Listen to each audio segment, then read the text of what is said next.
بہت غریب جوان سے ابھی. امام الانبیاء نے ایک دن پوچھ لیا, فرمایا میرے غلام کیسے دن بیت رہے ہیں؟ عرض کی آقا برادری میں امیر لوگ بھی ہیں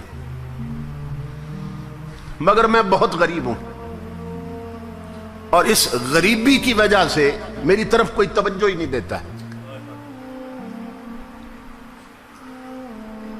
غریبوں کے جہاں میں وقت بھی رک رک کے چلتا ہے, کبھی صبح نہیں ہوتی کبھی شامیں نہیں ہوتی.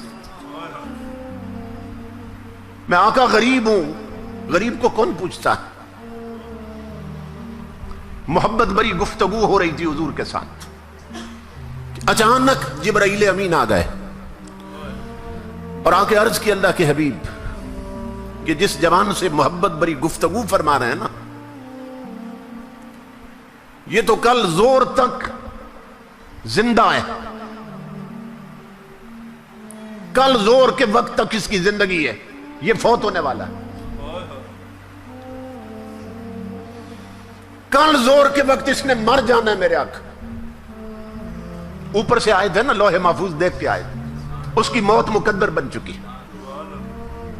آقا اس کے پاس تھوڑا وقت, یہ مرنے والا ہے. جبرائیل امین یہ خبر دے کے چلے گئے. کون؟ فرشتوں کے سردار نے خبر دی اس کی زندگی کل زور تک. امام الانبیاء کی آنکھوں میں آنسو آ گئے. اس کا مطلب یہ جانے والا ہے, مہمان ہے. قربان جائیں حضور کی لجپالی پر اور آقا کی رحمتوں پر. میرے آقا نے اس جوان سے پوچھ لیا, بتایا نہیں اسے. میرے آقا نے فرمایا, او جوان تیری زندگی کی کوئی بہت بڑی حسرت ہو مجھے بتاؤ تاکہ پوری کر دی جائے. اس کی آنکھوں سے آنسو بہہ نکلے. عرض کی اللہ کے حبیب غریبوں کی حسرتیں کیا پوچھتے ہیں؟ ہزاروں حسرتیں ایسی کہ ہر حسرت پہ دم نکلے. آقا جب سے آنکھ کھولی ہے غریبی ہی دیکھی ہے. اتنا غریب رہا ہوں میرے آقا کہ میں زندگی میں کبھی میٹھا نہیں کھا سکا. میرے آقا آپ نے پوچھ لیا تو اب عرض کرتا ہوں, 2 حسرتیں ہیں جو زندگی بھر پریشان کرتی رہی ہیں, لیکن غریبی نے ایسے پنجے گاڑے تھے کہ وہ حسرتیں پوری نہ ہو سکیں. امام الانبیاء نے فرمایا کیا؟ عرض کی آقا ایک تو زندگی میں کبھی میٹھا نہیں کھایا,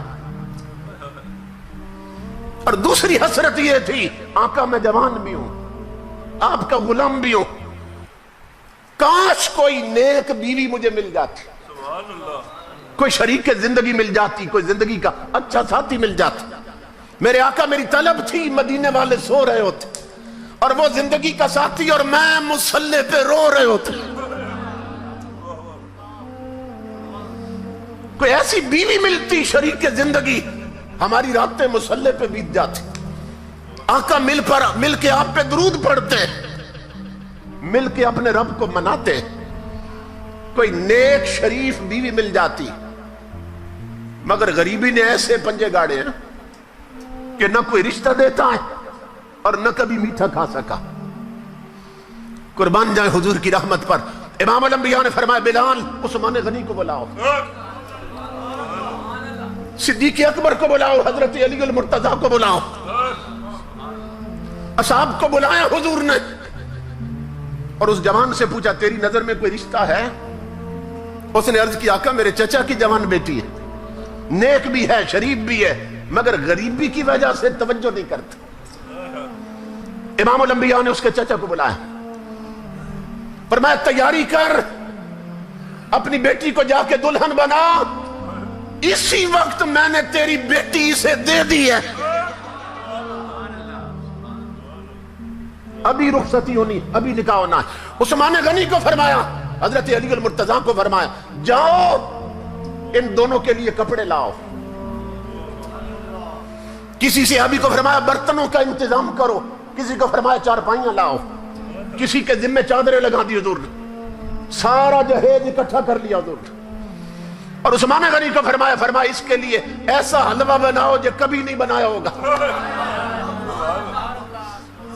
قربان جائیں کہ کل اس نے چلے جانا ہے، آج دونوں حسرتیں پوری کر دو اس کی۔ اتنا بھلا تو ماں نہیں چاہتی جتنا حضور چاہتے ہیں۔ امام الانبیاء کے غلاموں، مسجد نبوی میں اس کا ابھی حضور نے نکاح پڑھا دیا۔ ایک صحابی سے فرمایا تیرا گھر خالی ہے، تو اسے دیتا ہے؟ اور اس کی آقا قربان فرمایا اس گھر میں اس کی بارات لے جاؤ، دلہن بھی پہنچاؤ، حلوہ بھی پہنچاؤ، سامان بھی پہنچاؤ۔ امام الانبیاء کے غلاموں، سب کچھ پہنچ گیا۔ جب دوسرا دن آیا نا، رات گزری، تو امام الانبیاء نے ایک صحابی کو فرمایا تم زور کے وقت نا اس گھر کے پاس چلے جانا، وہ جس دولہے کی کل شادی کی ہے، اور تم عصر تک نا گھر کے گرد چکر لگانا، اس گلی سے گزرتے رہنا، اور سننا کہ اندر سے رونے کی آواز تو نہیں آئی، اور جو ہی رونے کی آواز آئے مجھے بتانا تو نے آ کے۔ تاجدار انبیاء کے غلاموں، وہ صحابی عصر تک وہاں رہے۔ گلی میں جب جائے اندر سے ہنسی کی آواز آئے، خوشی کی آواز تو آئے، رونے کی نہ آئے۔ عصر کا وقت ہوا، وہ حضور کی بارگاہ میں حاضر ہوئے۔ امام الانبیاء نے فرمایا میرے غلام کیا خبر ہے؟ عرض کی آقا وہاں تو کوئی رونا نہیں ہے، اندر سے تو ہنسی کی آواز آ رہی، اندر سے تو خوشیاں پنپ رہی۔ امام الانبیاء سجدے میں گرے، مولا یہ کیا راز ہے؟ جبریل فرشتوں کا سردار ہے، اس نے خبر دی تھی کل زور کے وقت جوان نے فوت ہو جانا، اور ابھی تک وہاں رونے کی آواز نہیں آئی، اندر خوشیاں ہنسی ہیں۔ مولا کیا راز ہے؟ اللہ رب العزت نے آواز دی میرے حبیب مجھے اپنی عزت کی قسم جو جبریل نے بتایا تھا سچ بتایا تھا، تقدیر یہی تھی آج اس جوان نے مر جانا ہے، زور کے وقت فوت ہونا ہے، لیکن میرے حبیب جب آپ نے اس کی شادی کر کے سامان بھیجا،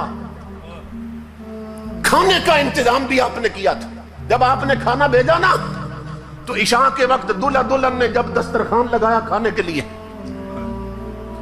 میرے حبیب ادھر وہ لقمے توڑنے لگے، ادھر دروازے پر کسی بھوکے نے آواز دے دی، اس نے آواز دی تھی میں کئی دنوں کا بھوکا ہوں، مجھے کھانا دو۔ جسے آپ نے دولہا بنایا تھا اس نے دلہن سے کہا، اس نے کہا میرے لیے یہی کافی ہے، مجھے تیرے جیسی شریف بیوی مل گئی، یہی کافی ہے کہ تیرا نکاح حضور نے میرے ساتھ کیا، تو اگر تو اجازت دے تو یہ سارا اٹھا کر فقیر کو نہ دے دے۔ اللہ رب العزت فرما رہا میرے حبیب جو میٹھا اس نے کبھی نہیں کھایا تھا آج ملا وہ بھی اس نے میرے نام پہ دے دی۔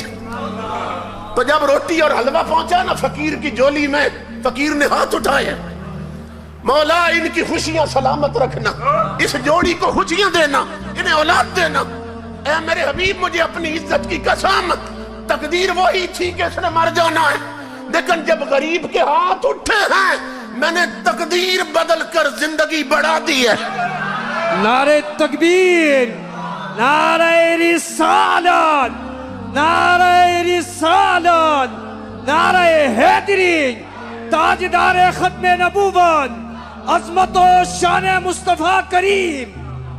سبحان اللہ، سبحان اللہ۔ اس لیے میری ماں بہنوں بیٹیوں، میرے بزرگوں اور جوانوں، اڑوس پڑوس میں دیکھو کوئی بھوکا تو نہیں سو گیا، کوئی بیمار تو نہیں، دوائی کے لیے تو نہیں تڑپتا ہے، کوئی بچے ایسے تو نہیں تمہاری سرپرستی کے محتاج تو نہیں ہیں، ان کے آنسو صاف کرو۔